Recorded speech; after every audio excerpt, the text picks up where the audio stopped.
So upcoming Friday nights, me and the degenerate boys that we are, we're coming back with the betting show. You look at the way he bounces off tacklers, the way that he keeps his eyes downfield, his vision, his ability to find holes, his pass catching ability, right? Because he had. In my lifetime, I'd put him at probably around the 2 area, with, again, the only other person up there being King Ricky. Anthony Richardson or Caleb Williams at the 111. Yeah.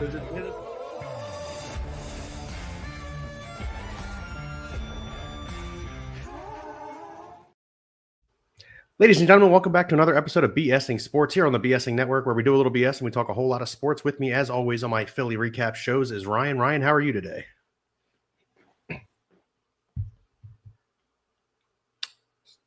You there? Am I here? All right. Can Ryan hear me? Fuck, man. I was trying not to blink. I was like, let me get this guy really fooled here. I was like, I'm going to sell this one. And I'm like my nose is starting to twitch. I'm like, need to blink. I say it about 100. Sorry, Krogan. I say it about 100 miles a minute every single time. Can you let me click it? Jake, I don't know. You've been around a while, Jake. And you kind of fuck it up still. I don't really the catchphrase for our shows. You should probably have it down. Yeah. What up, gang? Verse Fantasy IOSAP. Thanks for jumping in. Yeah. And then please go to YouTube and like. First guy who was here before we were even live. We got Bear Fan Pete. What's going on, buddy? Philly giving the Lions a run for their money. Get it. We will get into it a little bit. Again, I think the bar is getting closer. I still think the Lions are the cream of the crop. But we'll get into that a little bit. So, yeah, we're obviously here for an Eagles recap show or Philly recap show. So let's get into the big one that we're going to talk about because it started and originated as an Eagles recap show.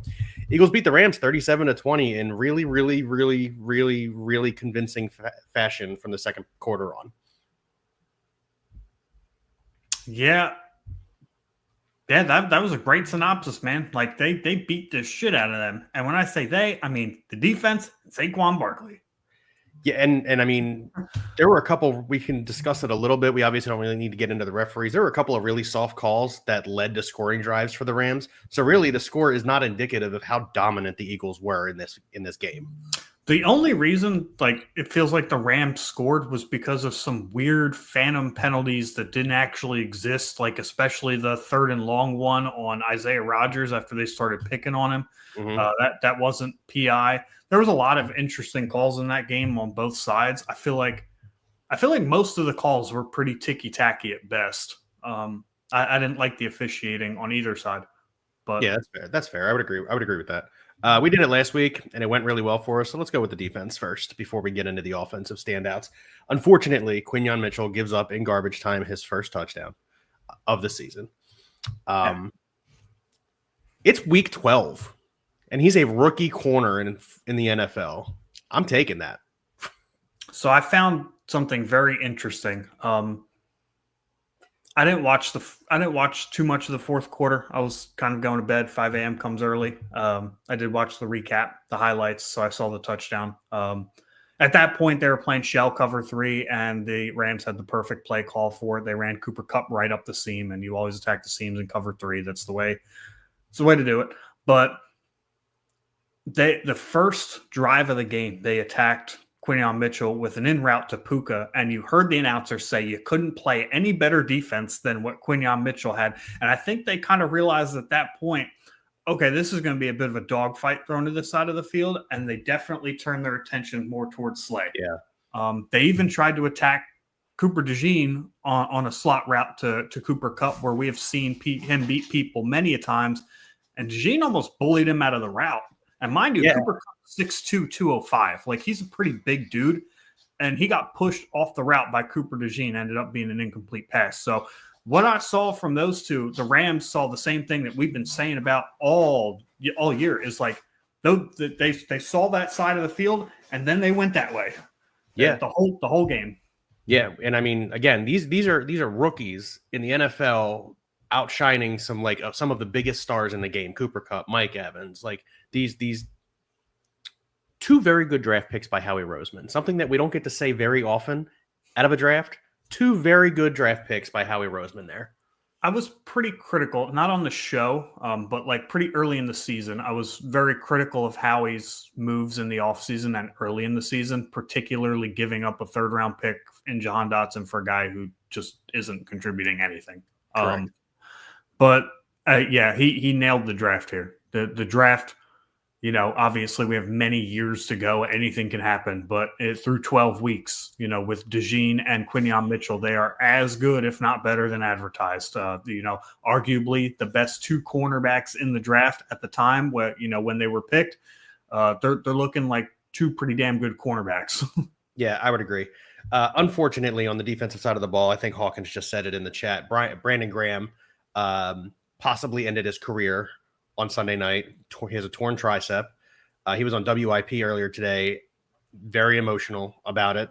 And he made the comment, I didn't want to let my team and my city down. And I forget who was interviewing him, but he cut him off and he said, Brandon, there's not a single soul in this city that thinks you disappointed us. One Super Bowl victory, 75.5 sacks throughout his career, like all-time Eagle. One of the biggest plays in that Super Bowl, nonetheless. Yeah, correct. Exactly. The strip sack on Tom Brady. So, yeah, unfortunate for Brandon Graham. Obviously, we would have liked to have seen it go out a little bit differently. The worst part about this is he was like starting to come on again. And starting to look vintage Brandon Graham. That was my thing, too, because early in the season, I was definitely voicing my frustration about Brandon Graham in the group chat to you guys. I was at the point right around week 3 or week 4 where I was like, I know he's a free agent at the end of the year, but he can go have his retirement tour somewhere else. I was like, it's like this is a franchise, right, that has let Brian Dawkins walk, has let David Akers walk, has let Donovan McNabb walk. At some point, it's got to be time to move on. But Brandon Graham really turned it around and was really starting to be a force collectively, as the whole defensive line was, right? And a large portion of that, and we'll get more into it in a second, was the fact that Jalen Carter was double teamed on something ridiculous, like 80% of snaps. Yeah, yeah. Yeah, so this is a huge loss for the Eagles. I think this is irreplaceable in terms of production, simply because when Bryce Huff comes off IR, I'm not expecting him to replicate anything anywhere close to what Brandon Graham was doing these last several weeks. Yeah, I agree 100%. Now, you already brought it up. I was also going to bring it up. The percentage to which the Rams felt the need to double team Jalen Carter in this game. I think it ended up backfiring on them a bit. You're double teaming the one dude, and then everyone else is free to make stops. Kyron Williams, 16 carries for 72 yards. He does get the touchdown. Yeah, they ended up in throw mode pretty early, so Kyron just couldn't get the ball. Correct. Stafford, 24, 36, 243, 2 touchdowns. This is a team, the Rams, that is. This is a team in the Rams that can throw it with the best of them. I mean, you've got Cooper Kupp, you've got Puka Nacua, you have Matt Stafford. This is a team that can throw it with the best of them, and the Eagles pretty effectively shut them down. Again, a few ticky-tacky penalties that extended drives that led to points. Outside of that, the Eagles defense did a really, really Vic Fangio's adjustments, and that's the biggest thing, right? Vic Fangio's adjustments are coming in super key. That's something we haven't seen the last few years with Sean Desai and Matt Patricia and whoever the hell else we have. Even Jonathan Gannon, not so much. I think that Jonathan Gannon's overhated, but that's another story. That's just something we hadn't seen from those guys. Was they were very rigid. It seemed like they were very unwilling to change their scheme to match the personnel that they had. Where we've seen Vic Fangio, yes, he's kept his base defense, but we've made adjustments and we're putting players in positions to be as successful as they can. Nobody knew who Zach Bond really was coming into the season. Nakobe Dean did not have the best reputation. He was kind of on a make or break season. They're playing outstanding. The edge rushers have come along, very nicely the last few weeks. And obviously the secondary, right? So I just think that that's something we've direly needed the last few weeks, seeing more blitzes. I think the Eagles defense, I know Saquon Barkley exists, but I still think as a unit, they're probably the best unit on the team. I would agree with that. They're the most outside of Saquon Barkley. They are the most exciting part about this football team. We said that last week. Oh yeah, this kind of reminds me of like early 2000s Eagles, where it was Brian Westbrook mostly carrying the offense, but it was a Jim Johnson led defense that was really wreaking havoc. Yeah, I would agree with that. Has a similar feel. I would agree with that. Yeah. I mean, yeah, let's get into the offense then, because here's the biggest. So Sorry. I had one more thing on the defense. What was it? Yeah. Oh yeah. So to sum up the Eagles defense and the Eagles secondary, I think Sean McVay said in his pregame, postgame, one of his pressers, he said, "This is a challenge for us to see where we're at as an offense. This is going to be a good battle." So that tells you, Sean McVay is one of the best offensive minds in football. That tells you everything you need to know about how he feels about Quinyon Mitchell and Cooper DeJean and the rest of the Eagles secondary. Yeah. I had actually forgotten to mention that. I'm glad you brought it up. So yeah. Weedsterman, thanks for tuning in on YouTube. Man, if you haven't done so already, please go ahead and subscribe. Do you think Philly can hold the line against Baltimore this week? I do. Baltimore looked good, especially in the second half last night. I did watch that game, but they seem to struggle against teams who can effectively. And listen, the run defense on the Eagles is probably the worst part about the defense. However, they are still pretty good at stopping the run. If Derrick Henry can't get going, it's going to be tough for Lamar Jackson to get going. And I do think, as you pointed out already, the Eagles defense is the funnest part about this team to watch. I think they hold the Ravens. Yeah, I think the Eagles come out with a dub.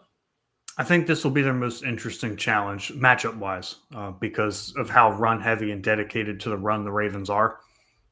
Whereas you see the Eagles, generally play better and pass. I like that. Yeah. Mom got it for me last year.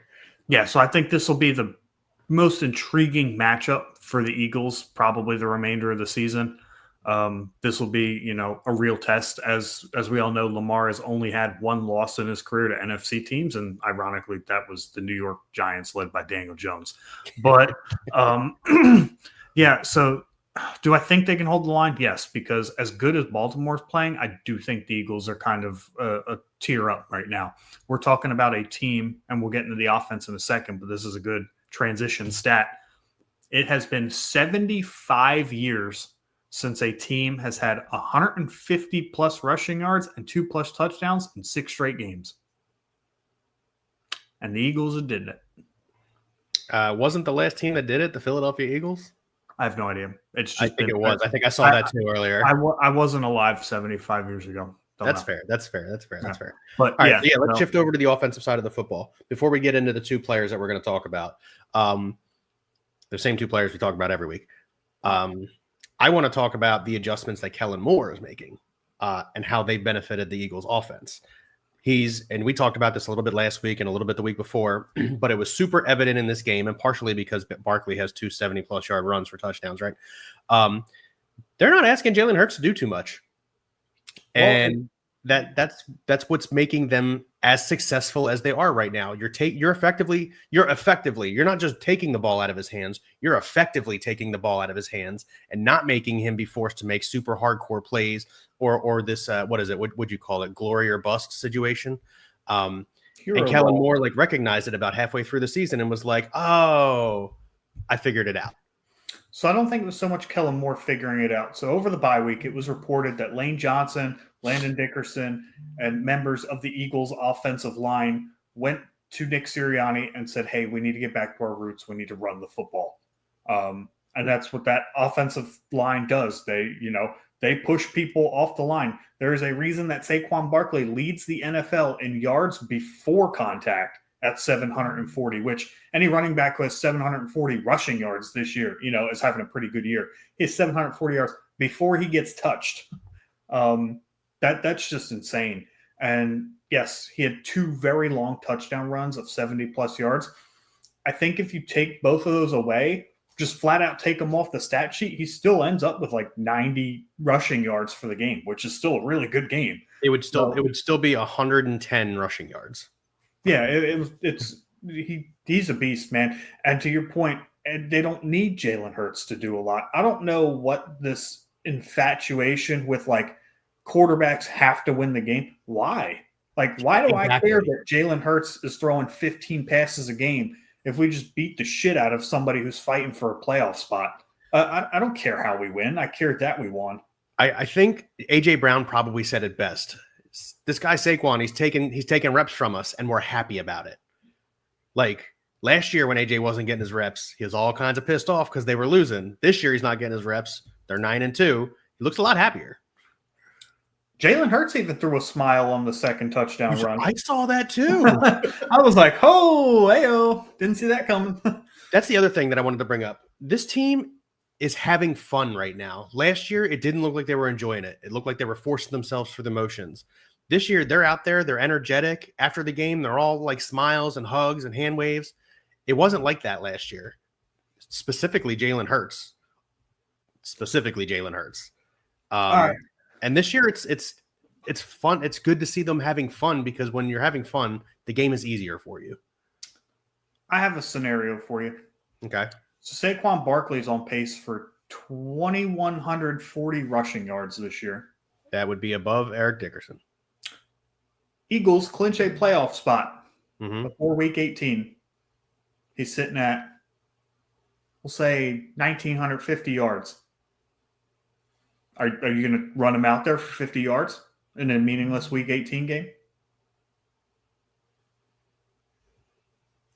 I would leave it up to him. I would leave it up to him. Do you want the record? If you want the record, I'll play you. I would leave it up to him. Mm-hmm. Just like a couple weeks ago, Sirianni said, "Hey, you're 14 yards from your career high," and he said, "No, let the young dogs eat." He ended up getting his career high a little later in the season. So I don't think it mattered too much. If he wants it, if he's worried about that accolade, and we're still winning, I'm okay with sending him out there for the first half. Hey, or first quarter, really. If we get 2 drives and you don't get it, I'm pulling you because I need you for the postseason. End of story. I don't see, that's tough because I think what's best for the team is to tell him outright, like, hey, no. Like, I know you want that accolade, but like, A, he's on pace for like a ridiculous amount of touches this year, which isn't good.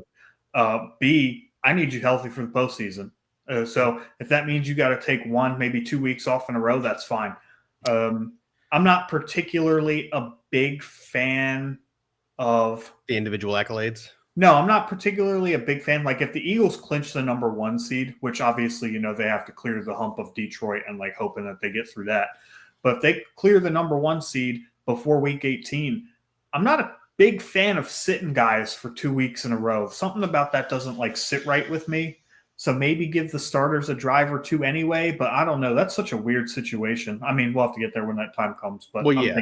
Obviously, we'd have to cross that bridge when we get to it. I'm like 6 in one hand, half dozen in the other, right? I understand that a player's intensity would make him want to get there. I would want to see him do it. I really would, but I also agree with you. I don't know if I'm risking him. I would much rather see him win a Super Bowl. That's what I'm getting at. I would rather, hey, look, we've been dominant the last 15 weeks of the year. How about you just chill out, bro? Take a beat. Yeah. And he probably would say, "Now let the young guys eat." Same thing. Yeah. You said. To your exactly. To his personality, he probably says, "Let the young guys eat." I agree with that. So we kind of talked about it. 15 for 22, 179 and a touchdown. You just didn't ask him to do too much. With Devontae Smith out, he targeted AJ Brown a lot. 6 for 109 and the touchdown. So he only had 5 receptions that were not Saquon Barkley or AJ Brown, and 1 other that wasn't also Dallas Goedert. They do in fact need Devontae Smith on the field. But I think he was consistent in getting the ball out early. And in addition, he made decisions to run very quickly, which again is kudos to him because earlier in the year, he was trying to go for the big play. Now he's, okay, I don't have it. I got to go. 4 yards, I'll take it. Yeah, so to touch on your Devontae Smith comment, like Devontae Smith maybe hasn't had the best statistical season, but he's just another guy that defenses have to look out for. It's like, Hey, this guy can beat us, so we just have to account for him. As far as Jalen Hurts' performance go, I would say that if you watch the film, it's probably his best performance of the year because he wasn't holding onto the ball very long. He didn't try and play hero ball at any point. The ball was out. The decisions were quick. Obviously didn't always result in like a first down or a big play or whatever. That's not what we need, right? This team can strike gold on the ground, as we've seen, which is something that a lot of teams in the NFL just cannot do, right? You generally see big plays through the air. We saw 270-plus yard rushing touchdowns in the same game against a pretty young, good defense, mind you. So I'm okay if Jalen Hurts throws the ball 20 to 25 times a game. I think this is something you've been preaching for years. Like this isn't what we need to do. Yeah, exactly. Right before we get to our next point here, all of you on Twitter, there are a lot of you right now, if you could please do us the huge favor of switching over to YouTube, even if only for a second, to give us a subscribe and a like on the video. They go a long way. For those of you other streamers, you know how far they go. So please, please, please, please, given the opportunity, switch over to YouTube, even for just a second, to give us a like and a follow. We appreciate you. And then you can switch back to Twitter. That's perfectly fine. I got no problems with that. But yeah, let's get into really quick Ravens preview. We kind of talked about it a little bit already because, it was in the chat. Look, the Ravens are going to be their biggest test to this point in the season. And I mean, I think after this game, the only other test they have is the Steelers, and the Steelers defense is very good.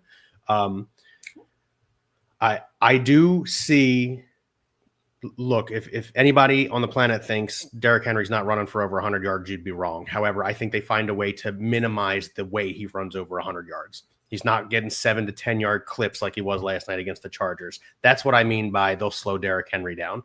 And if you are constantly leaving them in 2nd and 7 and 3rd and 6 and force Lamar to have to beat you, I don't think he can beat our secondary. So I do think the Eagles are going to come out on top on this. Yeah, the only real blip, I guess, we have of data against a running quarterback this year is Jaden Daniels, and we saw Nakobe Dean, Zach Bond step up and make quite a few good plays when they were in spy coverage. But I don't know, Lamar's just different, man. It's a different breed. He's a little bit more polished than, Jaden Daniels. Of course, he's been in the league a little longer. This is going to be tough, man. I don't really know how to see this game right now. I just checked the line opened. The Ravens are 3-point favorites, as they should be at home, and the over/under is 50.5. This is going to be a showdown of this is going to be a game where Jalen Hurts is going to be asked to do more. I feel like, because the Ravens secondary is very susceptible. They have been bad this year. They've been downright bad this year. I know if you look at some of the individual statistics of Nate Wiggins and Marlon Humphrey, it looks like their passer rating allowed is pretty good. But that team is almost dead last in every major passing category. So I feel like this is going to be a game where it's like, Jalen, we're going to need to keep up, right? The defense is going to do what they can. One stop's going to make the difference. Go win us the game. And Saquon will have his moments sprinkled in, of course, too. But I feel like this is a perfect opportunity to be like, okay, Jalen, your time to shine. Yeah, let us see that 22 Jalen Hurts throwing the football for us right now. Yeah, I think he's built up confidence the last few weeks. We could see, we very well could see it. And I feel like Devontae Smith's was probably getting eased in a little bit to this game. I feel like him being on the field for this game was much more important than the Rams game. We're going to need all hands on deck for this one. I know that the Ravens kind of went through a lull there, but this is a high-powered offense. If the Eagles win this game, the Lions might be the only team that I could say, are definitely better than Eagles. I would agree with that sentiment. But I will say this, like I did last week, the Lions, a couple weeks ago, the gap was like this, right? But this gap is getting smaller for me. If the Eagles beat the Ravens in Baltimore, it's this. It's that. I would concur, yes. Yeah. Final thoughts on the Birds. I think we just kind of sort of gave it there. They just got to keep doing what they're doing. They just got to keep going out and winning football games. Keep playing tough, and make smart decisions. Right? Jalen Hurts hasn't been turning the football over. Saquon Barkley's been holding on to the ball. It's what we need. Just play turnover-free football and control the clock. We'll be fine. Yeah, I actually agree with that sentiment 100%. And on the flip side, don't try to do too much. Yeah. Yep.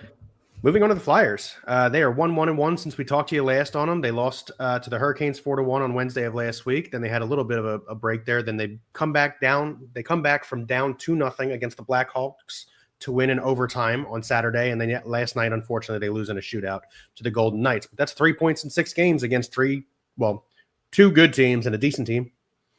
Yeah, the loss last night was heartbreaking because they were up 2-0 in that game, and this is a team who, for most of the season, has gone down early and kind of battled back into the game. So to see a lead like that was nice.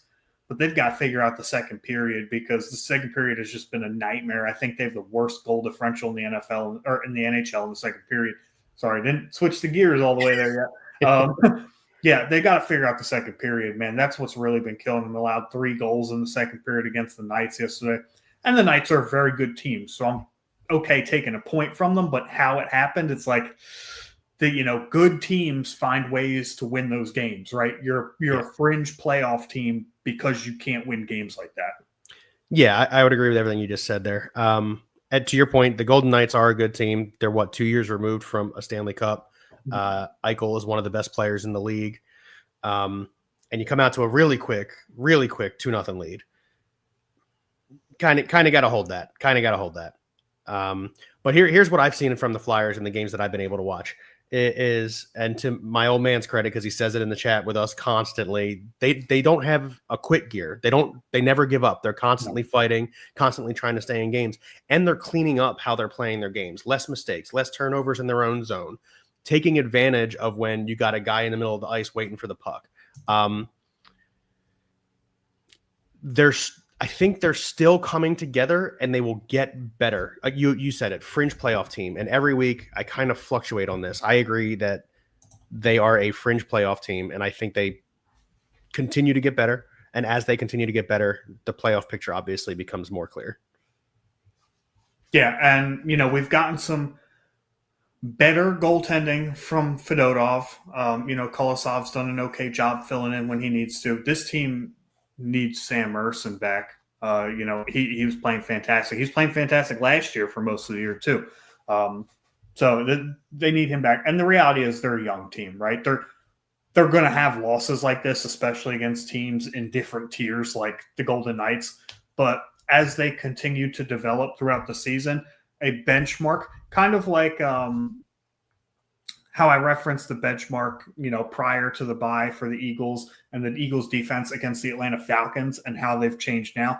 Mm-hmm. This will be a benchmark game for the Flyers to reference. Okay, if we're in this situation in March and we end up winning these games, it's like, okay, we've grown as a team throughout the season. But if they continue to lose these types of games, then it's going to be, they still have some work they have to do. And there's going to be room for growth. Yeah, I mean, there's always room for growth, right? Speaking of young team and room for growth, what's he got? 5 points since he's been benched? So I've got some interesting numbers for you. For those of you that don't know, the Calder Trophy is given to the best rookie in the NHL. So amongst NHL rookies right now, Matvei Michkov, first in goals with 7, tied for third in assists with 9, first in points with 16, first in points per game at 0.84 points per game. By the way, that's probably just a tad lower than the clip of Claude Giroux for his career. Tied for third in even strength goals, tied for third in even strength points, first in power play goals, first in power play points, second in game-winning goals with 2, which we saw one of those against the Chicago Blackhawks. That's right, yeah. He's looking the part. His 5-on-5 play has gotten a lot better since the 2-game benching, and there's a reason John Tortorella has been coaching hockey games for 20-plus years in the NHL and has a Stanley Cup under his belt. Dude knows what he's doing. Dude knows what he's looking for. And Michkov has responded to that very well. Yeah. Like I said, I'm probably wrong on the 5 points because I think he had 4 in the last 2 games I watched him play. But I know he's been really good after Tortorella put him on the bench for 2 games. So all those stats that you mentioned are against rookies who are playing every game, and he's missed 2. Yeah, and he finds ways to just find open space on the ice in the offensive zone. It's crazy. The goal he had yesterday, the puck just fell right to him, and there was nobody near him. He just found himself in the right spot. His ice awareness in the offensive zone is almost elite. And his awareness of where his teammates are. Now, obviously, the back check, the defensive zone, like those things will improve as he becomes older than 19 and gets a little bit more experience under his belt. But the offensive game, right, is just we're polishing at this point. It's promising, and it's nice to have a player that's this promising on the team. Brings life to the team. Another player that I do like to talk about is Emil Andre, the defenseman. First goal last night. Yeah, he's going to be really hard to send down because I don't know if you remember this guy. He reminds me a ton of Kimmo Timonen for many, many, many years. Oh, I do remember Kimmo. Yeah, no, one of the best Flyers defensemen in history, Kimmo Timonen. And if he's reminding you of Timonen, that's saying something. Big Desjardins kind of guy, too. Like, very offensively sound, very offensive-minded. His puck movement is incredible. The goal Michkov had one of the games last week was like a 70-foot stretch pass that I don't even know how he saw him. It was watching this guy move the puck and the way that he plays hockey right now, it's going to be very hard to send him back down to Lehigh Valley. Good. Let's keep our young guys on the team if they're playing well. Yes. Yeah. Don't punish them for good behavior is basically what I'm saying here. Cam York is back too, and he's looked fairly solid since being back. So is Morgan Frost since he also returned. Yeah. Yeah, he's benched 4 out of the last 5 games. In the game he had last night, he played very well. The Frost, I think Tippett, Frost, and Michkov line, they were buzzing last night. I mean, Tippett probably had one of his better games, and he's a guy that's kind of been on watch since the first week of the season where he looked pretty good and has really slowed down since. It's like he might be the next guy in line for a benching, but after last night, it's like, okay, maybe he can turn this around on his own. He looked pretty good. I would agree. So just funnel the rest of it right into our final thoughts for the Flyers then. Exciting team to watch. Yes. Even if they don't win, they find ways to make it exciting. Makes me happy to watch hockey in my house again. Yeah, no, that's exactly what I was going to say. Is it's exciting to watch them where it hasn't been for the last few years, and it's devastating to want to watch a team, and then you turn it on and they're down 3-0 in the first period, and you're like, I'm not watching this anymore. And it's down 3-0 in the first period, and they're just not going to come back. Yeah, exactly. The last year, the year before, you just knew the game was over. This year, you don't have that feeling. You have if they get one, we'll see what happens. Mm-hmm. And having that feels so much better than it did before. And they'll get blown out. Hopefully not in March when we go to the game. But yeah, no kidding, right? Jeff Robbins, thanks for tuning in on YouTube. Please go ahead and subscribe if you haven't done so already. One last question before we close out. Any thoughts on the Giants picking up tight end Greg Dulcich from Denver waivers? I'll be honest with you. Been working a lot. Didn't even realize Greg Dulcich was placed on waivers. Can't say I'm surprised. It was, I believe it happened earlier this afternoon or yesterday afternoon or somting like that. I've just been working a ton. This did not even tickle my radar, if I'm being 100% transparent. I don't think the Giants really need another tight end. I like what I see in Theo Johnson. Dulcich showed flashes last year of being effective. 2 years ago of being effective, but then he can't get healthy. He can't stay healthy. I don't know what he brings to the team. It's confusing for me. Yeah, Dulcich, funny enough, is probably a guy that the Eagles should look at, although Calcaterra has played pretty well in Goddard's absence, so I'm not even 100% certain of that. Yeah, I would agree with that. Robbins responds with, he stays hurt. Yeah. But, yeah, man, you want to go ahead and take us home? Let's do it. You want to click the button, or can I click the button? Dude, you click the button, man. That's going to do it for us here on B.S.ing Sports, part of the B.S.ing Network, where we do a little BS and we talk a whole lot of sports. Thank you and have a great night. Go Birds.